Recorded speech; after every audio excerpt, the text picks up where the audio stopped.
அவர்களை சிலர் படும்படிக்கு அவர்களை வெளியே வீதியில் கொண்டு வந்து வைத்தார்கள். சுற்று பட்டணங்களிலிருந்து திரளான ஜனங்கள் பிணியாளிகளையும் அசுத்த ஆவிகளால் பாதிக்கப்பட்டவர்களையும் எருசலேமுக்கு கொண்டு வந்தார்கள்.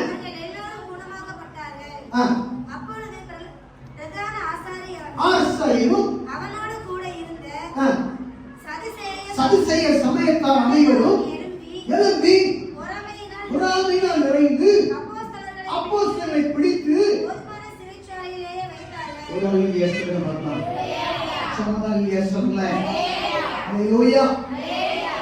காலையில உங்களுக்கு நேரம் அதிகம் இல்லாதப்படினா நான் சீக்கிரமா பிடிக்க விரும்புகிறேன்.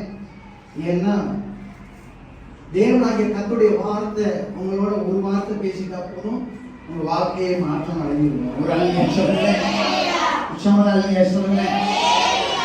எருசலேம்ல இயேசு கிறிஸ்து பரலோகத்துக்கு போன பிறகு சீஷர்கள் இருந்தாங்க. அவங்க மேல பரிசுத்த ஆவியானவர் வந்த பிறகு அவங்க போன இடத்துல எல்லாம் அற்புதங்கள் அடையாளங்கள் நடந்துச்சு. வியாதி சுகமாச்சு, பேய் பிடிச்சவன் விடுதலை பெற்றான், செத்தவன் உயிரோடு எழுதினான். இப்படி பல அற்புதங்கள் நடந்ததுனால அந்த சபை எதிர்கொள்ள முடியாத அளவுக்கு நெருங்கி வளைஞ்சிச்சு. ஜனக்கூட்டம் டெய்லி இருந்துச்சு. காரணம், தினந்தோறும் அப்போஸ்தலர்களால் தேவனுடைய இயேசுவுடைய சீஷர்களால் அநேக அற்புதங்கள் நடந்ததை ஜனங்கள் பார்த்தவர்களாக இருந்தார்கள். அதனாலதான் ஜனக்கூட்டம் வந்துச்சு. வேற எதுக்கும் வரல ஆவி சபையில.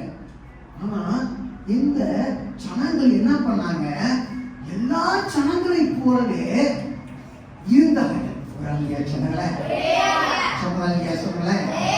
கடைசியில பாத்தீங்கன்னா ஒரு கூட்டம் உங்களை தேடி வந்துச்சுன்னா பக்கத்து வீட்டுக்காரங்களுக்கு பிடிக்காத மாதிரி இந்த இயேசுவை எப்படி ஜனங்களுக்கு பிடிக்கல, அதே மாதிரி சீசர்களையும் அவங்களுக்கு பிடிக்கல. அதனால சீசர்களை பிடிச்சி ஜெயில போட்டாங்க. அதை குறித்து பேச போகல. இந்த காலங்களில நம்முடைய வாழ்க்கையில எத்தனையோ விதமான நிழல்கள் இருக்கிறது. இந்த உலகத்துல நிறைய நிழல் இருக்குது. மரத்துக்கு கீழே நிழல் இருக்குது, மனுஷனுடைய நிழல் இருக்குது. இன்னும் மேல பருந்து பறக்கும் போது என்ன செய்தான், அது மேல பறந்துகிட்டு இருக்கிறத பார்க்கிற கோழி என்ன செய்யுது, குஞ்சுகளுக்கு எச்சரிக்கை கொடுக்குது. கொடுத்த உடனே அதெல்லாம் போய் ஓடி ஒளிந்து கொள்கிறது. காரணம், பருப்புடைய நிழலை தாய்க்கோழி பார்த்து அந்த குஞ்சுகளுக்கு எச்சரிக்கை கொடுக்கிறது. ஆண்டவருக்கு ஒரு நிழல் இருக்கிறது. அப்படி வசனம் சொல்கிறது, உன்னதமானவருடைய மரம் இருக்கிறவர் சர்வபலனுடைய நிழலில். அது மாத்திரம் கிடையாது, தேவனுக்கு மாத்திரம் நிழல் அல்ல, உங்களுக்கும் எனக்கும் ஆண்டவர் ஒரு நிழலை வச்சிருக்கிறார். நிழல்னா வேற ஒண்ணு கிடையாது. நீங்க இந்த உலகத்துல என்ன ஆண்டவருக்காக செஞ்சீங்களோ அதுதான் நிழல். ஒரு அழகிய சொல்லுங்க. எந்த இடத்துல மற்ற மக்கள் ஆண்டவராக இயேசுவை உங்க மூலமா பார்க்கிறாங்களோ அதுதான் உங்களை பொறுத்ததான உண்மையான நிழலை ஆண்டவர் வச்சிருக்கிறார். ஒரு அழகிய சொல்லுங்க.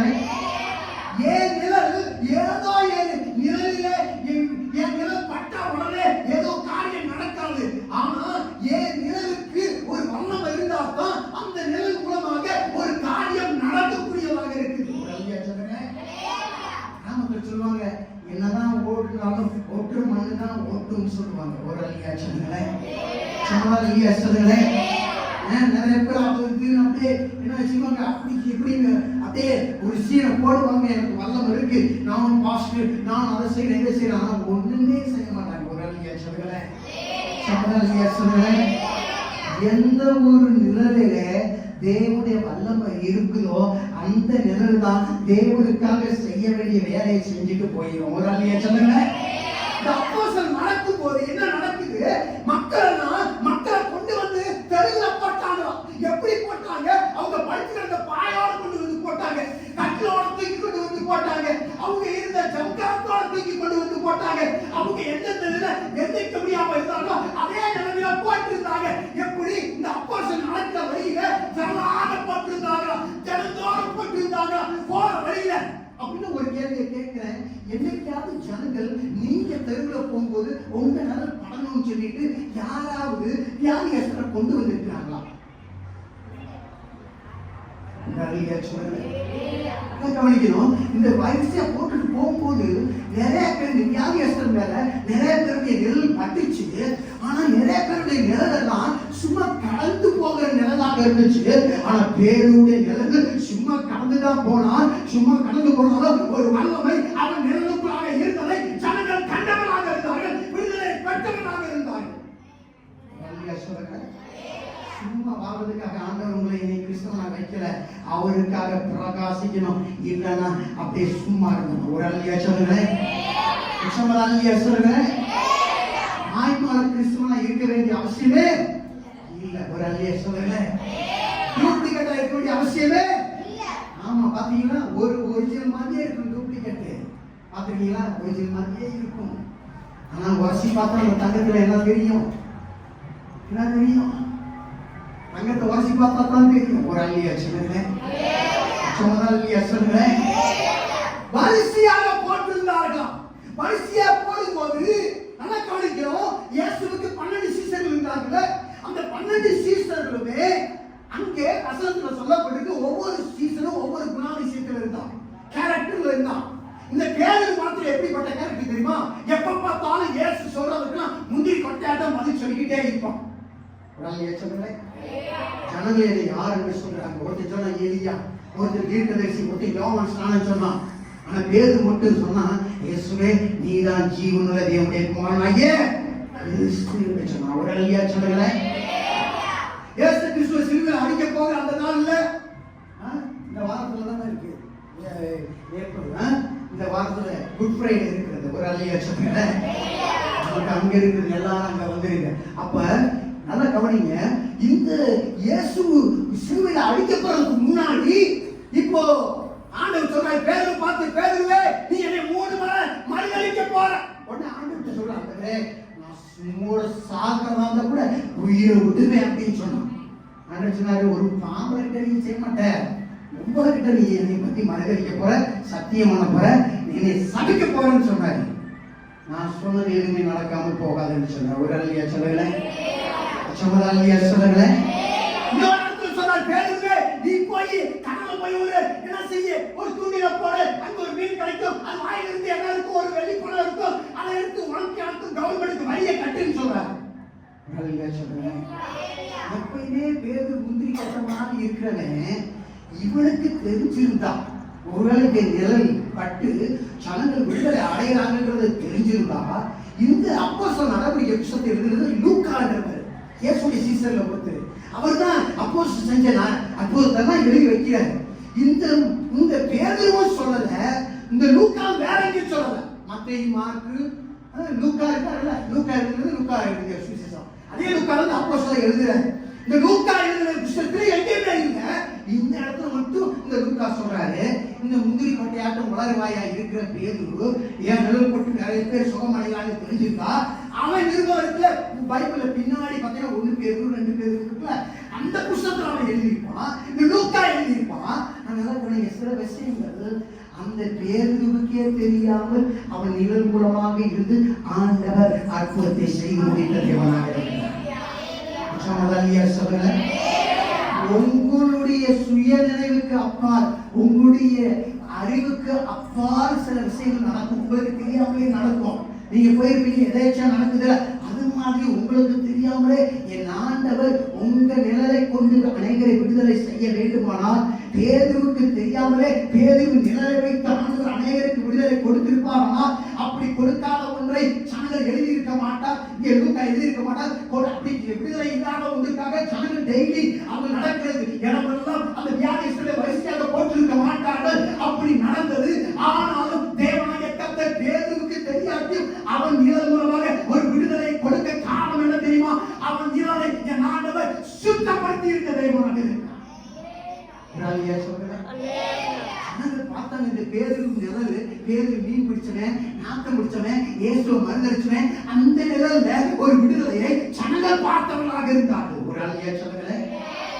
ஜனங்கள் பார்த்தாங்க, இது பேதுரு நிழல்ல, பேதுரு நிழலுக்குள்ளாக ஆண்டவருடைய வல்லமையே அந்த நிழல் பருவத்தில் இருக்கிறது என்று ஜனங்கள் இயேசுவை பேதுருவின் நிழலுக்குள்ளாக அவர்கள் கண்டடைந்தவர்களாக இருந்தார்கள். ஒரு ஆளியா சொல்லுங்களேன்.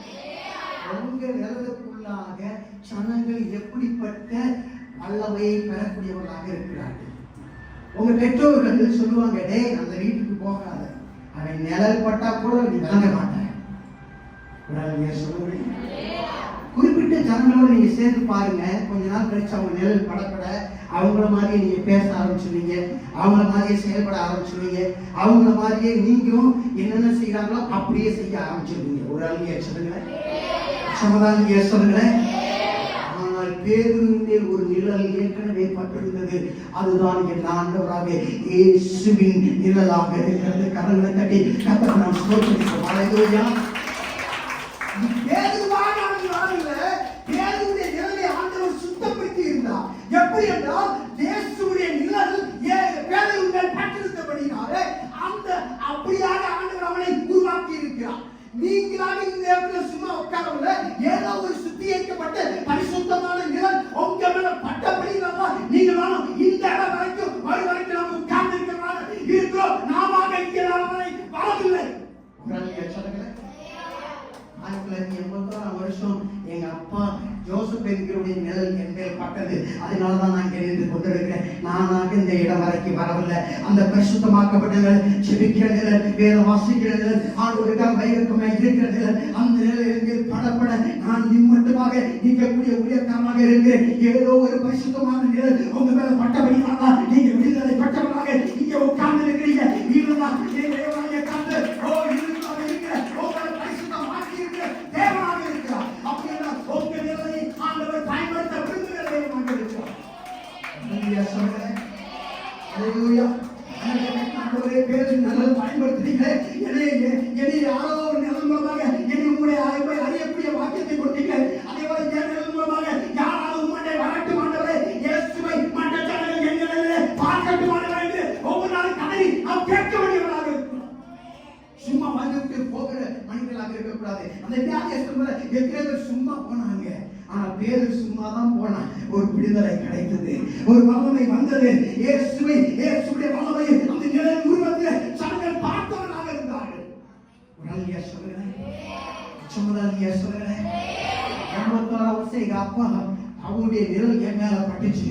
நான் வாடிப்பட்டியில சபையை உருவாக்கினேன். அதுக்கு பிறகு திண்டுக்கல்ல ஒரு சபையை உருவாக்கினேன். அதுக்கு பிறகு மதுரையில போய் ஒரு சபையை உண்டாக்கினேன். அதுக்கு பிறகு சாணாமட்டில் உண்டாக்கினேன். இன்னும் வருகிற நாட்களில் சபைகளை உருவாக்கக்கூடிய அந்த நிழலை ஆண்டவராக தேவன் என் மேல வைத்திருக்கிறதுக்கு காரணம் என்ன தெரியுமா? என் மேல பரிசுத்தமாக்கப்பட்ட நிழல் பட்டது மட்டுமல்ல, என் நிழலையும் ஆண்டவர் பரிசுத்தப்படுத்தி இருக்கிறார். உங்க நிலையையும் அவர் பரிசுத்தப்படுத்துகிற வல்லமையுள்ள தேவனாக இருக்கிறார். ஹல்லேலூயா. ஹல்லேலூயா. ஒருத்தர் ட்ரெஸ் இருக்கும், ஒருத்தர் ட்ரவுசர் இருக்கும், காக்கி ட்ரவுசர் கிழிஞ்சிருக்கும். அப்படிப்பட்ட வருஷத்துக்கு ஒரு கிஃப்ட் கொடுப்பாங்க. எங்க அப்பா கிறிஸ்துமஸ் அன்னைக்கு ஒரு ட்ரெஸ் கொடுப்பாங்க, ஒரு சட்டை, ஒரு ட்ரவுசர் கொடுப்பாங்க. அதைத்தான் நாங்கள் வைத்துக் கொண்டிருப்போம். யோசித்து பாருங்க, இன்றைக்கு ஆண்டவராகிய தேவனுக்காக எழுந்து பிரகாசிக்கும்படியாக ஆண்டவர் வைத்திருக்கிறார். ஒரு அங்கே சொல்றேன், நீங்க ஒரு சின்ன உதாரணம் நான் சொல்லி நேரம் இல்லை, இது பெரிய பிரசங்கம். நீங்க யூடியூப்ல போய் பாருங்க. இதே பிரசங்கத்தை போன வாரம் நான் அப்லோட் பண்ணியிருக்கிறேன், நீங்க போய் பார்க்கலாம். நம்முடைய இம்மோபிள் கிரேட் சர்ச் வாடிப்பட்டியில நீங்க போய் பாருங்க. நிறைய அபிஷேகப்பட்ட வல்லமையில செய்திகளை ஆண்டவர் கொடுத்துக்கிட்டே இருக்கிறார். பிரசங்கம் தான் நேரம் இல்லை, ஆனா தேவனாகிய கர்த்தருக்காக நீங்க நிக்க ஆண்டவரே உங்ககிட்ட அந்த வார்த்தையை போட்டுக்கொண்டே இருப்பார். ஒரு அழியா சொல்லுங்களேன், என்ன மனுஷன் உங்களுக்கு போய்க்க தேவையில்லை. சூரியன் பகலிலே வெளிச்சத்தை தருகிறது, இரவிலே சந்திரன் வெளிச்சத்தை தருகிறது. ஆனால் சூரியனுக்கு சொந்த வெளிச்சம் இருக்கிறது, சந்திரனுக்கு அங்க வெளிச்சம் கிடையாது. என் நிழலை நான் வெளிச்சத்தின் இருளுக்குள்ளாக இருந்து கொண்டு பார்க்க முடியாது. என்னுடைய நிழல் உங்க மேல படணும்னா, ஒருத்தர் மேல படணும்னா என் மேல ஒரு வெளிச்சம் பட வேண்டியது அவசியமா இருக்குது. இந்த சூரியனிடமிருந்து இந்த நிலா அதனுடைய வெளிச்சத்தை வாங்கி இரவிலே பிரதிபலிக்கக்கூடியதாக இருக்கிறது, எடுத்து காட்டக்கூடியதாக இருக்கிறது. சந்திரனுக்கு எந்த வெளிச்சமும் கிடையாது, நிலாவுக்கு எந்த வெளிச்சமும் கிடையாது. ஆனா சூரியனிடமிருந்து வாங்கி அதை பிரதிபலிக்கிறது. அதே போலதான் நீங்களும் நானும் எந்த அளவுக்கு ஆண்டவர் இயேசு என்கிற அந்த சூரியனோடு நம்ம நெருங்கி இருக்கிறோமோ, நல்ல கான்டாக்ட்ல இருக்கிறோமோ, அப்பதான் அவருடைய வெளிச்சத்தை நம்ம வாங்கி அங்கே மற்றவர்களுக்கு நிழலாக பிரதிபலிக்கக்கூடிய வல்லமை ஆண்டவர் நமக்கு வைத்திருக்கிறதே.